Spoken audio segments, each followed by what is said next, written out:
राही की इस गिरी हुई मांग पे घुमाकर लात मारेंगे मेकर्स, देविका को देंगे हरी झंडी।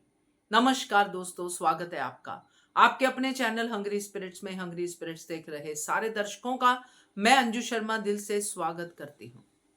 राही को अपनी मां के साथ कंपीट करना है, मगर साथ में टुच्ची हरकतें भी करते ही रहना है। मां का किसी के साथ भी कंपैरिजन करते ही रहना है, और जब मां के खिलाफ कोई भी लूप होल मिल जाए उसको बड़ा चढ़ा के बताना है, ताकि मां इस कंपटीशन से आउट ही हो जाए। तो अब ये लास्ट वाला जो पॉइंट है लेके पहुंचेगी मेकर्स के पास, लड़ाई करने, झगड़ा करने, डिस्क्वालीफाई करो। तो फिर मेकर्स क्या करेंगे? मेकर्स ने तो आज के प्री कैप में बता ही दिया है कि वो क्या करने वाले हैं। चर्चा करते हैं। पहले वही निवेदन, जिन्होंने अभी तक चैनल को सब्सक्राइब नहीं किया है कृपया कर लीजिए, साथ में दोस्तों बेल आइकॉन दबाइएगा ताकि आपको हमारे वीडियोस के नोटिफिकेशन मिलते रहे। तो मेकर्स आज नीचे बैठे थे या खड़े थे, जो भी था, जो केतान साहब हैं खड़े थे, और चल रहा है। राही खड़ी है स्टेज पे, अनुपमा खड़ी है स्टेज पे। राही का घमंड जो है राही की शक्ल से गिर रहा है, और अंदर का डर उसकी शक्ल से दिख रहा है। दोनों ही चीजें, घमंड प्लस डर। और राही ये सोच के बैठी है कि अब तो मेरी मां आगे बढ़ ही नहीं सकती, क्योंकि मैं आवाज उठाऊंगी कि ये देविका कैसे लास्ट मोमेंट पे आ सकती है। तो यही बात उसने स्टेज पे भी कह दी, और ये टशन मेकर्स ने देख लिया, और उन्होंने इस चिंगारी को बढ़ावा देना है।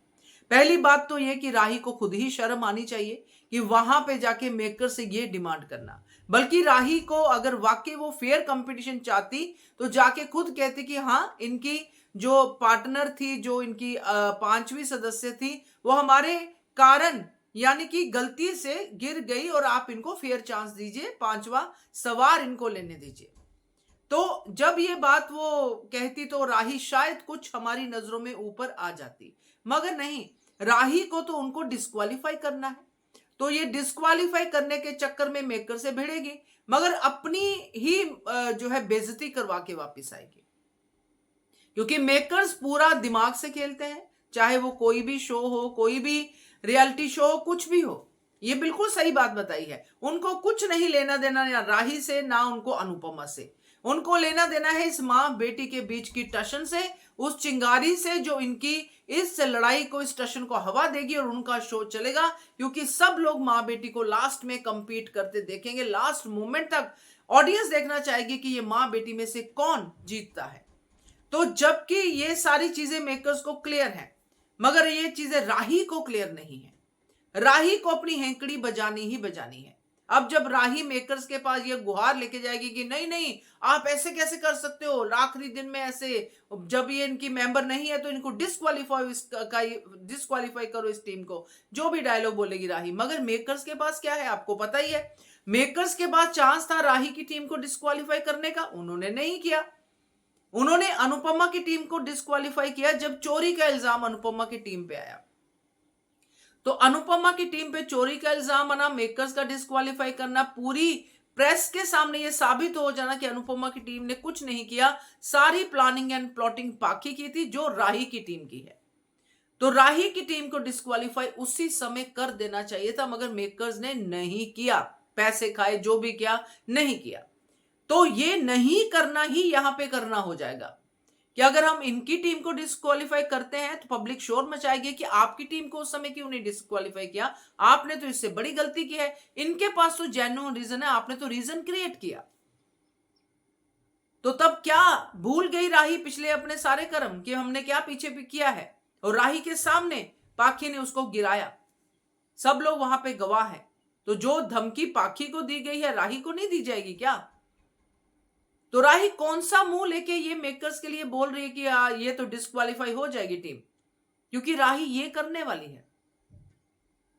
राही through press, through every source वो ये बात साबित करने वाली है कि अनुपमा की टीम डिस्क्वालीफाई होनी चाहिए। तो ये जो अब मेकर्स खेल खेलने वाले हैं, क्योंकि उनको तो अनुपमा चाहिए लास्ट मोमेंट तक स्टेज पे, तो वो क्यों राही की बात मानेंगे?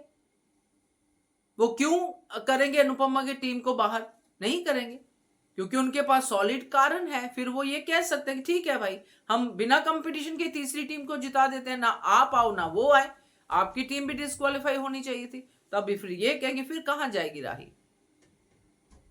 ये राही को अब मेकर्स ऐसी लात मारेंगे ना कि ये स्टेज पे रोती रोती ही जाएगी, क्योंकि ये डिजर्व करती है। आज फिर से उसने वही कंपैरिजन कर दिया जो उसको नहीं करना चाहिए। पराग ने एक बार ये बात कह दी कि मेरी बेटी के लिए मैं सब कुछ कर दूंगा, और उसने गलत को सही कर दिया।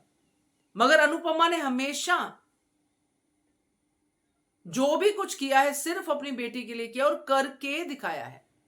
पराग ने तो रिश्वत दी, अनुपमा को खरीदने की कोशिश की, बाद में माफी मांग रही कि मैं अपनी बेटी के लिए सब करूं। किया क्या? रिश्वत दी किसी को? बहुत अच्छा काम किया? नहीं किया ना। इसको भी उसने बहुत अप्रिशिएट किया राही ने, मगर जिसने अच्छे काम किए उनको कोई अप्रिसिएशन नहीं है। कमाल की ये लड़की है, सच में समझ से बाहर है। ये किरदार ही समझ से बाहर है कि इसकी आखिर क्या दुश्मनी है। अगर अनुपमा को कल मर जाए, कुछ हो जाए, जब ये रोएगी ऑडियंस इसके साथ बिल्कुल नहीं रोएगी। ऑडियंस इसी को गाली निकालेगी कि इसने मारा है अनुपमा को। फिर ये वही ट्रॉमा, वही पैनिक अटैक। भाई बस करो, ये राही पुराण अब बस करो। इतना लोग कैसे झेलेंगे भाई ऐसी बेटी? तो देखते हैं क्या होता है, मगर ये राही का ये कल्याण तो होना ही है। तो let's see, wait and watch. Keep watching Hungry Spirits channel.